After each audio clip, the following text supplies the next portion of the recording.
Hello now. Hello. Welcome to Mother-Daughter Chronicles, episode 4. I think 4. We have an exciting one this week, I think. Yes. Yeah, for sure. We're going to talk about some teen years. Yes. I think that's like the biggest thing people, when they have a baby and like people will be like, oh, wait till the teen years. It's like got to be one of my biggest pet peeves. Like I had a friend who had a daughter and he wanted a son. Okay, I'm just going to say he wanted a son. He ended up having one, so he's fine. But when he found out it was a daughter, the amount of people that were like, wait to the teen years. I'm like, his baby's not even born yet. Yeah, why right? are we It's putting not that even in the stress in? But before we get started, sorry, I have a gift for you. Oh, actually? I do. You didn't tell me this. I know. It came. Oh. This is to celebrate, sorry about the box, but because it just came today. As long as our address doesn't show, we're good. No, it'll be fine. What is it?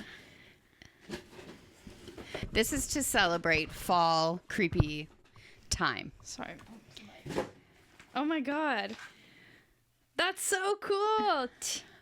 Tears candles? So they're candles that look like kind of like blood dripping down. Oh my god, Yeah. Mom, that's sick as hell. Where did you find this? It's on Amazon. Cool. And I love the color of them too, right? They're like black. They'll like bleed red kind of thing. Yeah, and they're like black. whatever on the see on the picture on the back or whatever. Yeah. Yeah, that's so cool. Thank you so much. Oh, That's you're so welcome. me. I know, because I was like, I finally got her on my team. She's finally a fall girly. I am. Yeah, I actually hate the heat and the sunshine now. I love. So I'm like, thank you. I just wanted her. We were so opposite because I would be like just coming into full happiness and like, the October time. And then you were like in winter coats, all grumpy and stuff. So, right. So now she's on my side. So now we can like do fall cooking and fall crafts. Yeah, and we have so many things planned for our channel as well, like cooking videos and artsy videos. So we're not going to only podcast on our channel. If you're listening on Spotify, then you can go onto our YouTube channel, which is the same name as here, and watch videos of ours as well. And TikTok. We're stoked. Oh yeah, TikTok as well. Mother-Daughter Chronicles Pod. Yes. And it is funny that I didn't like the fall because as we've discussed on here, I'm like into all things dark and creepy. Yeah. And I loved Halloween. Like I love the, I guess, festivities, but I just hated the weather. And now I love the weather because we have really hot summers now in Canada, as the rest of the world is experiencing as well. For sure. Except for the UK. It's still freezing there. Yeah. But I think it's just, I don't know. It's so hot. And then the only thing with September is the bees, but.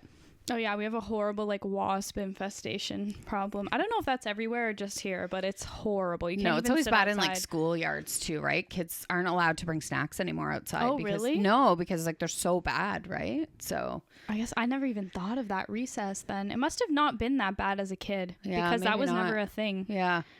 Wow. I don't know. That makes sense though. You can't even sit out there, let alone with something sweet. No, definitely. So we're trying to have drinks out there and we're just getting like, they just, right? Yeah, I need to enjoy my strawberry daiquiri in the last bit of the nice weather and I'm getting attacked. I'm getting attacked.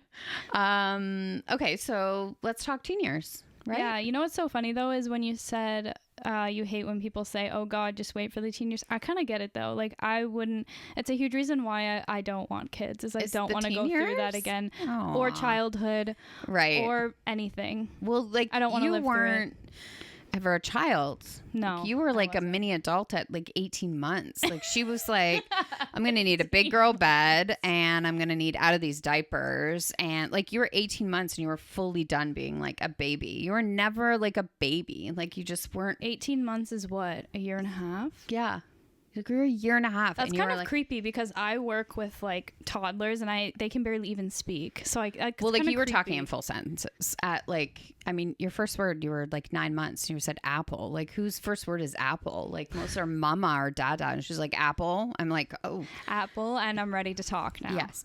And I think she was just waiting till like she could talk so she could say, I'm going to need out of this bed because I don't know why I'm in a crib. I need a big girl bed. I need out of the diapers.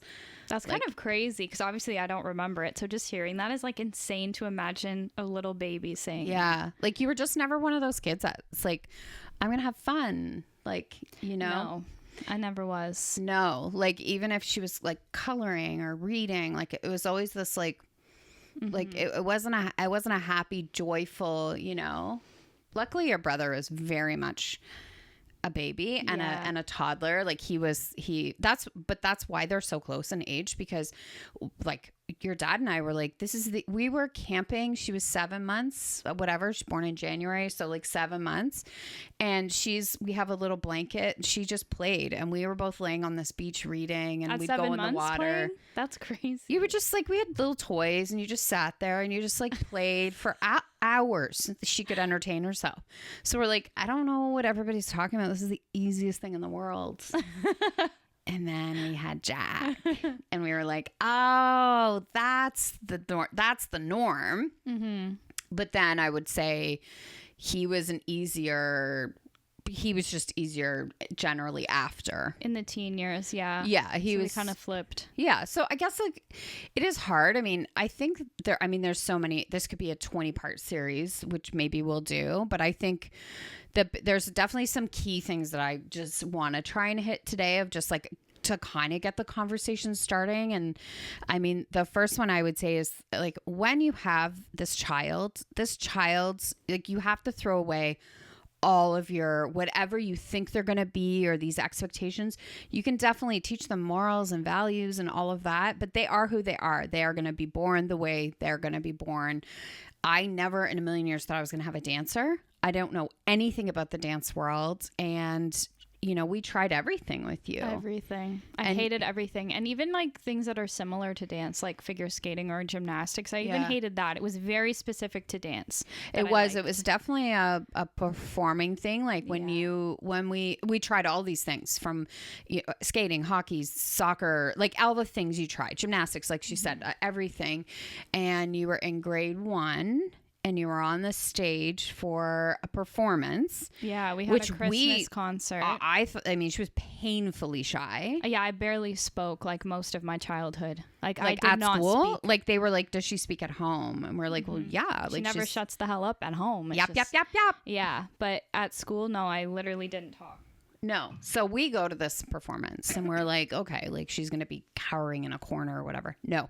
Girl is front and center. She's looking at the audience. She's engaged. She is so like, it's the happiest. Like it was just like oozing out of her. And I'm like, oh, okay. Like she wants to perform, like she's, and then even seeing your rhythm up there, like I was like, okay, dancing, let's try dancing. Right. So yeah, that's really interesting, because I have such a vivid memory of this, because I remember we rehearsed it. It was like to Walking in a Winter Wonderland. And then I remember we were walking in a circle all together, and I was paired up with my childhood best friend, Matt, and I'm pretty sure his mom had made us scarves, like knitted them. So I remember like walking around in a circle, like flipping the scarf and like performing. But it's such an interesting thing, because obviously that has to come innately from within. Like there's no training I had. There's nothing that would have provoked a performance. But I think it's a common theme for a lot of artists, especially musicians and performers, is they're painfully shy in real life. Not always, but a lot of the time.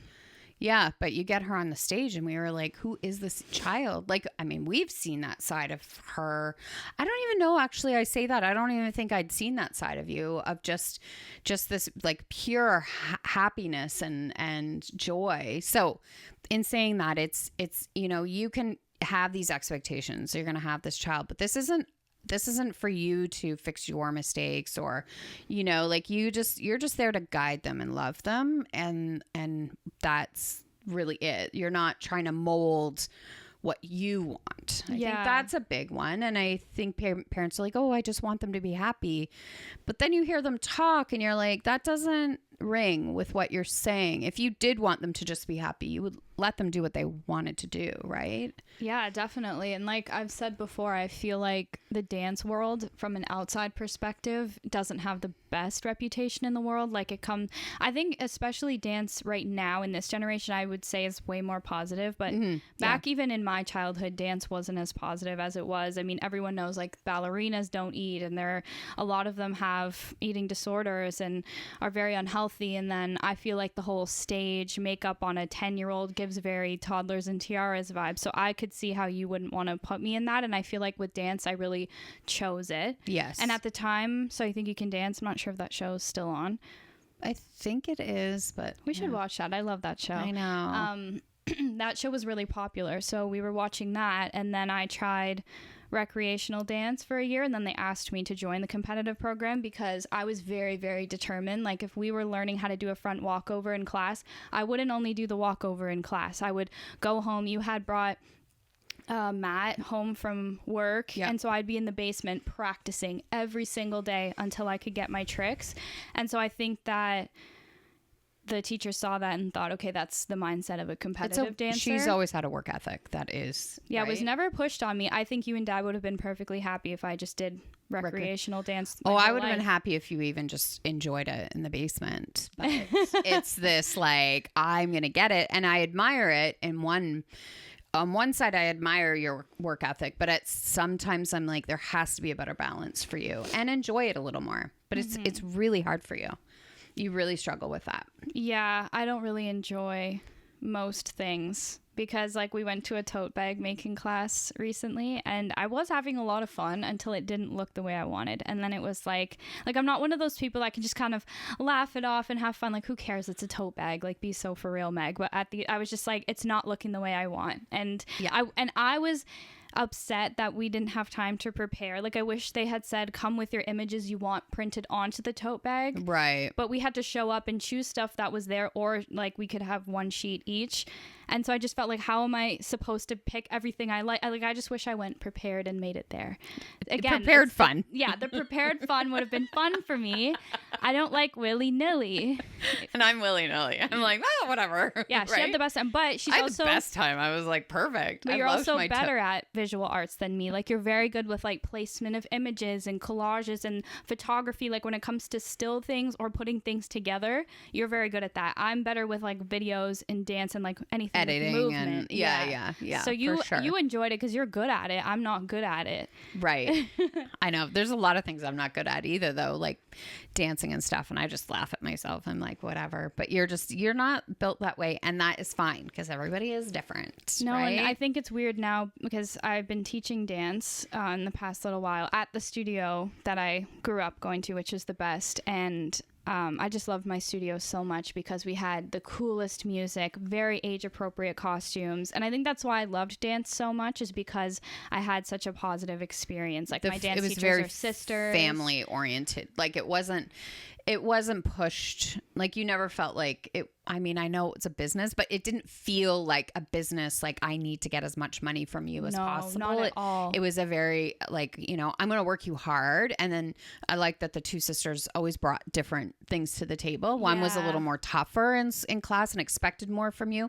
And the other one was a little more nurturing. And I think that balanced out really well for you because you were like, I'm going to work really hard here. Like, you worked hard for both, but I think it was a great experience. I loved it too. Mm-hmm. Like, that was the thing too. Like, she's, in her teen years, we're doing the dance competitions and we're away every weekend. And, it was a great quality time for us too. And I really loved it. I mean, when we first showed up that first competition, I had a little bag like this big and I had no idea what was going on. And then by the end, I had the highlighter and the book and I knew what. The rack and roll, which was a suitcase you would just pull out into a rack and your costumes. And then I remember, I think it was my second last year, and my dance teachers said, you take the most classes, like different variety, because I was in point, modern, musical theater, any single class that they offered except tap, I was in it. Yeah.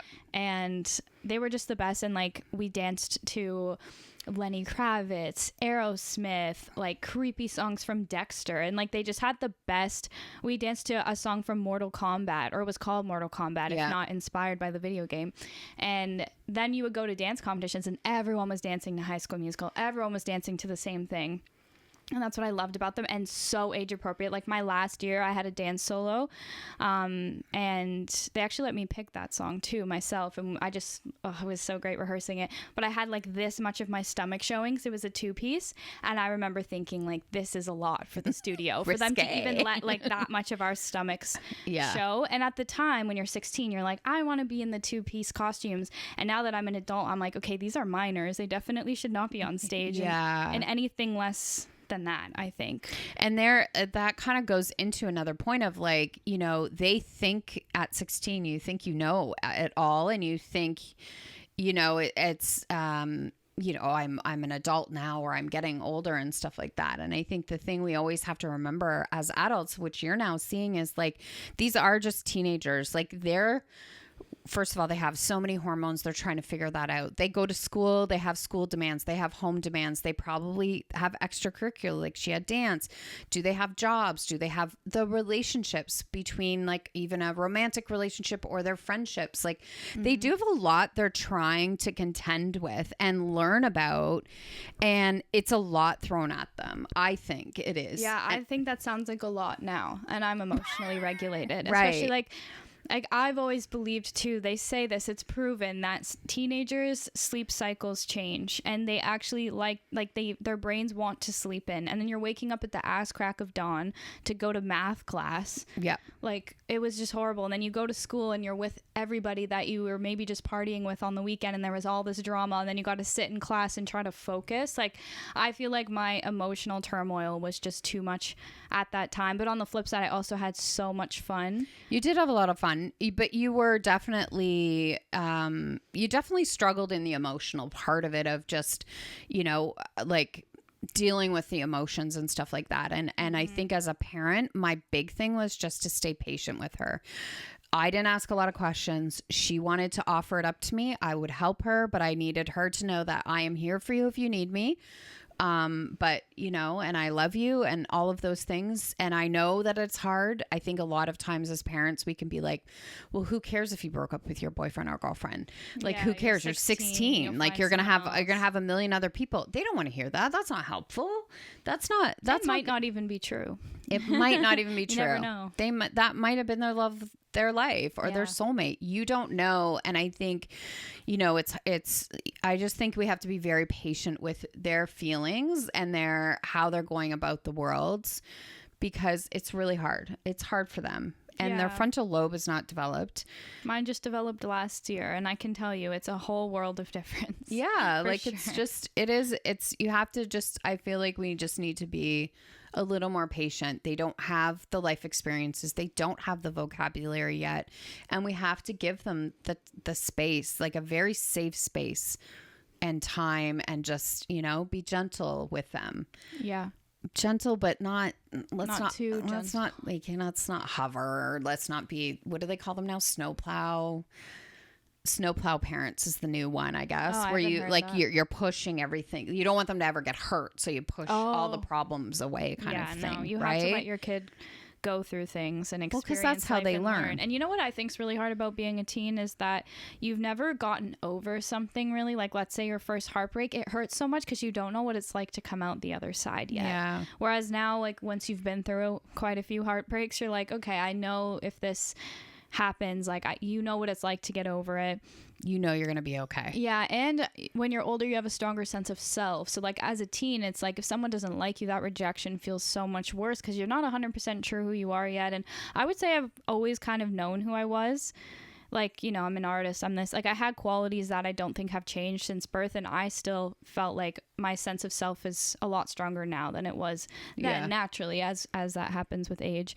But that's why it's so hard, is like rejection hurts a lot more too. Yeah. Because you're just learning yourself. And yeah. And I also think too, with like the kids, if there's a teen listening, be also patient with your parents, because it's their first time being a parent to a teenager. I know they've been teenagers, but a lot changes. Like, I was a young mom, and a lot has changed. You know, their technology just in itself was a big change. So I think all around, everyone needs to be like patient, and when you're trying to communicate, you have to be it has to be in the right moment. If you're both heightened, then you need everyone to be calm. Like we were really good at communicating, but at the right time, right? Mm-hmm. Like we weren't like, well, we were never screaming and mad, but we were mad. We could get mad at each other, but then we would kind of resolve everything when everyone was calm and we could hear each other. And, just because you're the parent doesn't mean what they're saying is invalid. Like you have to listen to them, because I learned a lot from her. One of the big ones was like, when I was a teenager and my heart got broken, I rolled into that school. You didn't even affect me. This one. She approached it very differently, in probably a healthier way of just like, I need to be alone. I need to process. I need to heal. And I was like, I just didn't understand that. I was like, you just need to show them that they didn't affect you. And she's like, no, this is what I need to do. But it did affect me. Yeah. And I remember I didn't go out for 7 weekends in a row because I was like, I'm going to go and get drunk and cry, because I'm not someone who can get drunk and forget my problems. To me, all my problems amplify. They're all right to the surface. Yeah. And she taught me that from a young age. Like, do not be the girl that cries at the party. And if you're going to cry or you are crying, you call me and I'll come get you. And also don't throw up. And don't get messy. Just don't be messy. Yeah, that's messy. Don't be a sloppy mess, because that's so embarrassing. And well, it's not necessary. And that's not even fun anyway. Why would you want to be throwing up or crying?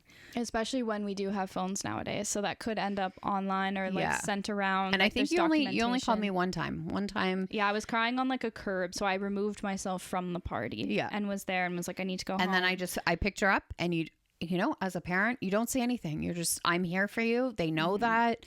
If they want to talk to you, they will. That is a big thing. Don't be like, are you okay? Are you okay? What's wrong? What happened? Don't do it. Just let them be. Let them, just let them come to you. They will come to you, especially if you don't react. That's another one. You can't react as a parent. You have to blank face, just be like, okay, ask your questions or whatever you have to do. Then you go into your bedroom and you're just like, what is going on? Do your thing. But in front of them, don't freak out. Like, just let them tell you. And then because then they'll be afraid to come to you with things. Or they'll lie to you. Or they'll lie. Yeah. Big one for me. No, I couldn't do no lying. Yeah, don't say you're sleeping somewhere you're not, etc. And then it's just safety. It's just safety. She never really said no to me, so if she did say no, I respected it, because I knew that she would have had a bad feeling or didn't like the situation. But I think if you just say because I said so, or you just say no all the time, first of all, they're gonna find a way. Teenagers, they'll find a way. Smart, and they're very resourceful. Yeah, and I was friends with a lot of people that had strict parents, and I'll tell you, they were at every party with me. I don't know how they did it, but they would. It's almost like they would start crafting the plan on Monday. 100%. Planting the seeds, and it had to be a whole diabolical plan just to go out, but they still managed and still found ways. So you always said strict parents create good liars 100%. Rather than well-behaved kids. And I think you rebel, like almost all the people I know with strict parents were the most rebellious, because I would want to rebel if I had strict parents, because I'd be like, screw this, I'm going to do what I want. But I didn't really need to, because I was allowed to do kind of everything. I remember her brother saying, like, one time I just jumped the fence in our backyard just because I wanted to, I just wanted to like, something. Oh, I'm sneaking out. And I was like, okay. So, I mean, there's part of them that wanted a little bit of, I mean, you still did some bad things, not bad things, but you were still like, I was nuts. She was crazy. There's so much about my high school self that I just absolutely despise, and I'm like, but you can't. I'm so far removed from you're that person. Such a different person now. You can't. No, we don't despise those. We chalk it up to learning, and we love the story. It gives you good stories, and you're safe, so that's all that really matters, right? Another part of that, though, is she also told me to never accept a drink from anyone, and I took that so seriously. Like, unless it was my best guy friends that are still my friends to this day, unless they were grabbing me a drink, they're the only men I would accept a drink from. And I once rolled up to this party, and it was kind of a sketchy party. I didn't really know the people that well, and the host of the party had put out a bunch of shots, and it just said, like, take one as you come come in. And it was definitely just meant to be a nice gesture. But I thought, like, what if one of these are drugged? And like you have said, it might not have even been the host that drugged it. Like, what if just somebody attending the party dropped one in and was just playing like roulette? Like, who's going to pick it up? And hopefully it's a girl if that's what they were thinking. So I didn't take a shot. My friends all did. They were fine. There was nothing in them. But just that, you know, alarm in my mind that thought these are a bunch of open shots. I don't think there's anything wrong with being safe, though. Like, for me, that was always like, I just wanted you guys to be safe. And to me, the rules I had were just to keep you safe. Like, it wasn't, you know, I need to know where you are at all times. It was more for if something goes wrong and you're like, I need you to come and get me, and then say your phone dies, I don't know where you are. Like, it's just a more of a, like, I just need to know where you are. I'm not going to say no. I mean, occasionally I said no. Maybe very once rare. or twice. Yeah. Never. And very rarely. But you made me feel safe to be able to come to you. And I would just say that from the teen daughter perspective of things is like the best thing I think you can do is make your child feel safe coming to you with things, because otherwise, like, they could be in a dangerous situation and be like, okay, but I'm going to get in so much trouble if I call my mom to come get me right now. So I'm just going to stay in this sketchy situation. Yeah. Whereas I would have never felt like that. So that's, I mean, not to say that we're speaking from very personal experience. Not every teen is going to be a partier like I was. I was crazy. I've been a partier from a very young age.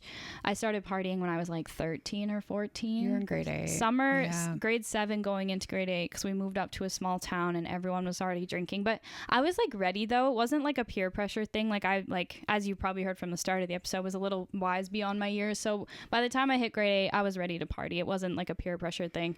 But it was like from a young age. It was kind of nice though, because I got to figure my stuff out before high school. So you kind of figured it out up there, and then when you got back here to high school, you were like, oh, I got this. Yeah, and the people from grade 8 are still some of my close friends. So like it all worked out in the end. But I learned my limits and all of that, which you know, some people had to learn in grade 9 with people they had to spend the next 4 years with. So, exactly. Yeah. You know, but I mean.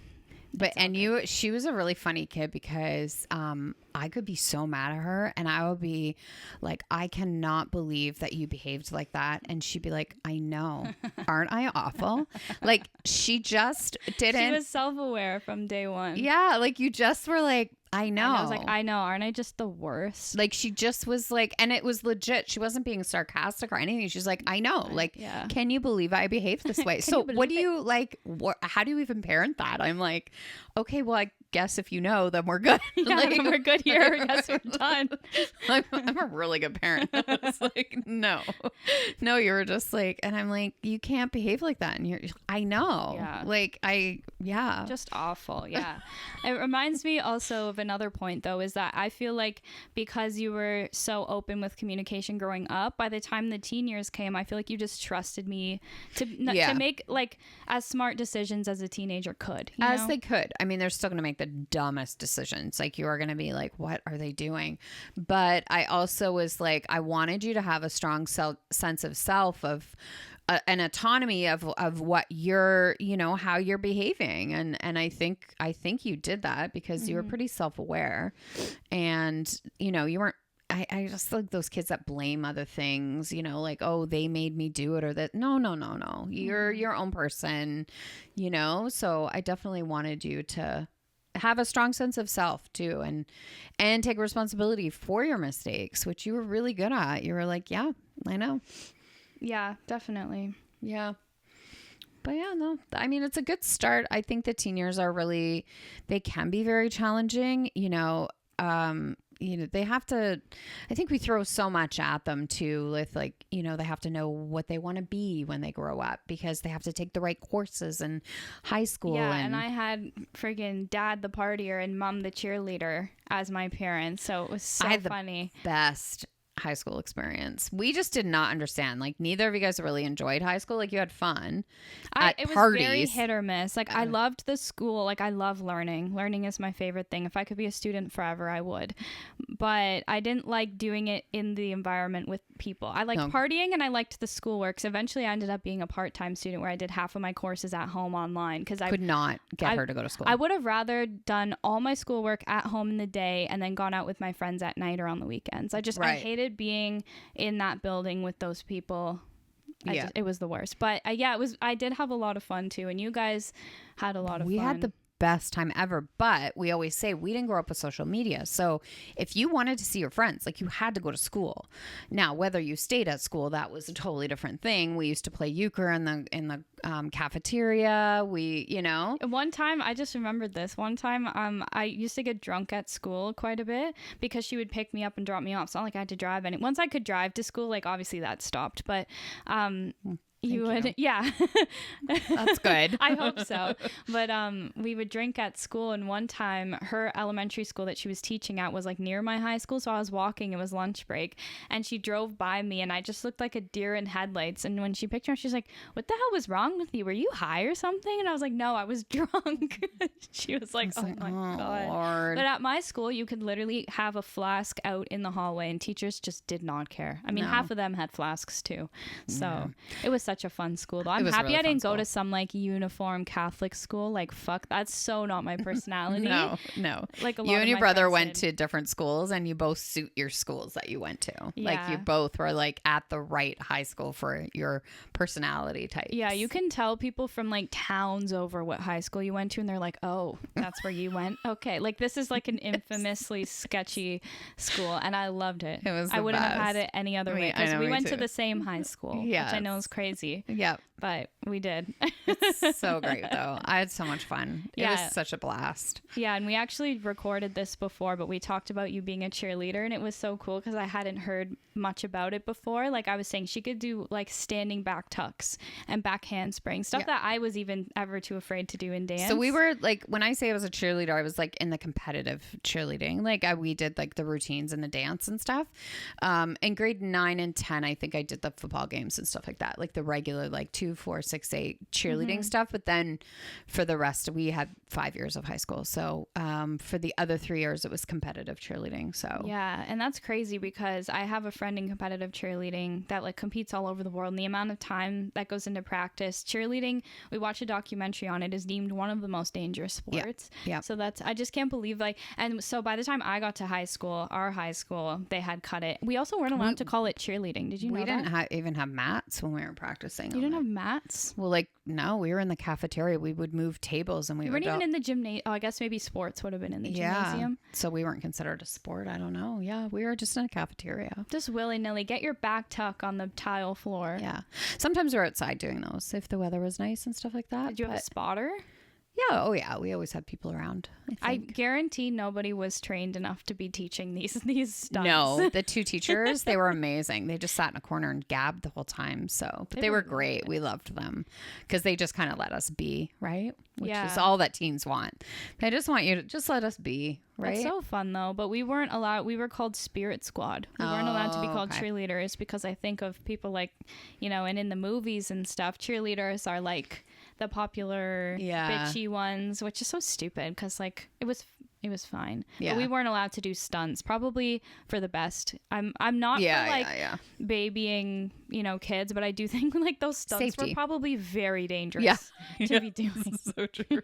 Yeah. So we didn't do any of that. It was just like little dances and stuff. But I kind of wish, I think that's more in the States though. I feel like they still have cheerleading in high school. No? Yeah. Oh yeah. It's huge. For sure. Yeah, it's not as much of a thing in Canada. No. But maybe it was a little more when you were younger. I've seen some of the videos, though, from your cheer days. It's so fun. It's so fun. I love it. But yeah, my parents were both like popular partiers. So yeah. We had a blast. It was so fun. Yeah, that was kind of the same vibe I had. Yeah. So I feel like you guys also couldn't be mad at it because you were probably like, yeah, we did the well, same it's also things. too, you're not pulling one over on me. I don't know what you're like. That's what I would be like. It's like I know exactly what you're doing because I did all of these things, right? So yeah, that's what's so funny about being a teen is you think you're getting away with things, but yeah, they know. They know. They most likely they know what's going on. Yeah. Yeah. And I think having empathy for teens is important, because I was just thinking about how like I even feel really far removed from the teen years. Like I teach and work with some 16-year-olds and I just cannot relate. And I'm only 10 years older. So I can't imagine, you know, by the time you have kids, depending on what age you have. Say you don't have kids till you're 35 Yeah. and your kids are not teenagers till you're like 50, right? So from the time you were a teenager to 50, things have changed a lot. You got to kind things of have even changed a lot from when I was a teen. Like I can't believe it. I think that's another good point though, is like I think it's good to try and not stay in the teen years, but like just to be relatable to your kids. Like it's good to know, like, what music are you listening to? What app are you on? What, like, try to stay in their world a little bit, like almost take an interest, like, oh, okay, TikTok's a thing. Great. Let's get all TikTok and then we can talk about, like, I think it's just nice to have, like,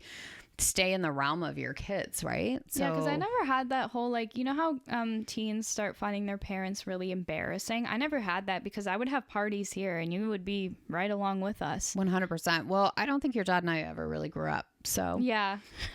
The kids always say that I act like I'm 15 still. So yeah, and even when my friends come over now, like they ask me, like, when is the Dion family game night? Like, we want to come drink with your parents. Like, you guys are like the place to be. That's how it always was in high school. This was the place. This was the place. Yeah, it was every weekend. There was something. Your brother in the basement with all his friends, and then you had a couple of ragers. But yeah, no, I think it's good. That's the other thing. Like, man, have it at your place, because then you know kind of what's going on and you can kind of control it a little more. But yeah, it's so true. And I was gonna say something about taking an intro. Oh, just like that, I've seen so many fun throwback videos from your high school years, and it makes me so sad that we had social media, because it's so hard for teens now, where you go home and school doesn't stay at school anymore. The worst you would get is a phone call to your house, or you could gossip at home maybe, but now it's like photos and so and so liked this photo. Like, it's such a high stress situation, and I can't imagine what that's doing to their brains. Yeah. Well, our new school policy, they're not allowed to have their phones out. They'll be taken away. Thank God. So, which is really good.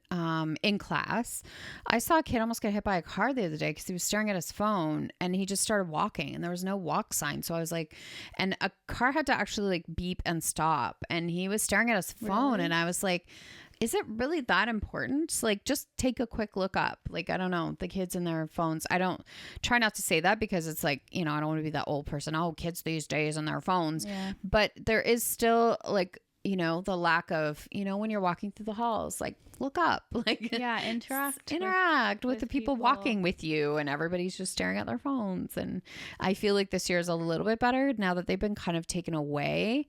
Yeah, because I wouldn't have self-control with that. I barely do now. Yeah, like, I love my phone, so like I think like it would be really hard for them, because they're made to be addictive. Oh yeah, like, so TikTok is a geniusly designed app because it's exactly the stuff you want to see. Yeah. And I even have trouble with focus and staying off those apps now at 26, so I can't imagine for them. And then your brain is so moldable at that age that it's molding into that addictiveness. Yeah. And I mean, my friend Emily, though, she knows some people in that age group and teaches them, and I think they're going to start rejecting it and go the opposite way. They are. Or it's going to be cool. Actually just came across a vlog of this girl yesterday. She came up in my recommended, and I just clicked it because I thought the thumbnail looked cool.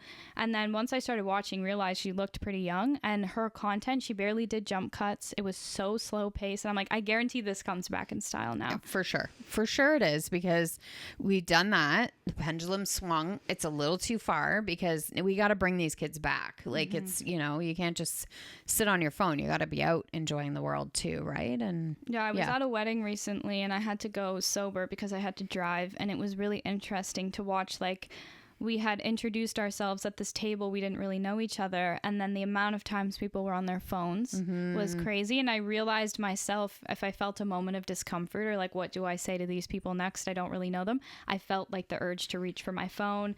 And it was very interesting how now, like, we don't sit in discomfort anymore. We're just so quick to immediate relief. I'm just going to text people. And I remember a quote saying that if you're on your phone in front of someone, you're telling that person that what's going on here is more important. Yeah. Unless you say, sorry, my mom's just asking where I am. Do you mind if I answer this text? Like whatever.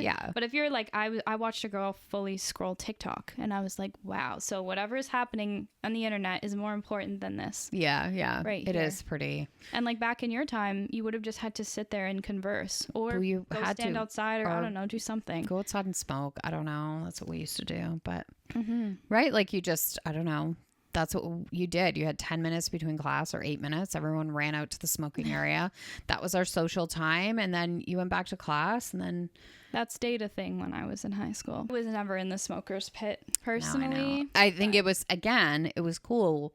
Like the year I went to high school, they had just taken it out of the school because you could smoke in school in certain areas, like hallways and stairwells. There was certain smoking areas inside. So the first year I went was the first year they made everyone go outside. So, but now it's like not cool. Like nobody smokes. Like when I work at a high school, I haven't seen one kid with a cigarette. Not one. What about vapes? Vapes seem really popular, and that scares me more than cigarettes. At least cigarettes kind of kill you slower. I feel like vapes we don't know enough about. No, they're pretty. I haven't seen it. I don't know if I'm just not. That's good. If I'm just not out, but at that time. But no, the other day I was walking around at lunch and I didn't really see. That makes me happy to hear. All my friends smoke. Yeah, and I think we're kind of probably the last generation. I wouldn't say it was cool though. Right. I think it just kind of happened, or people got drunk and had a cigarette and then it kind of continued. Yeah. But I don't think it was like cool by my generation. Then it probably is slowly becoming less cool. I hope anyways. Well, just for everybody's health, right? Yeah. Yeah, for sure.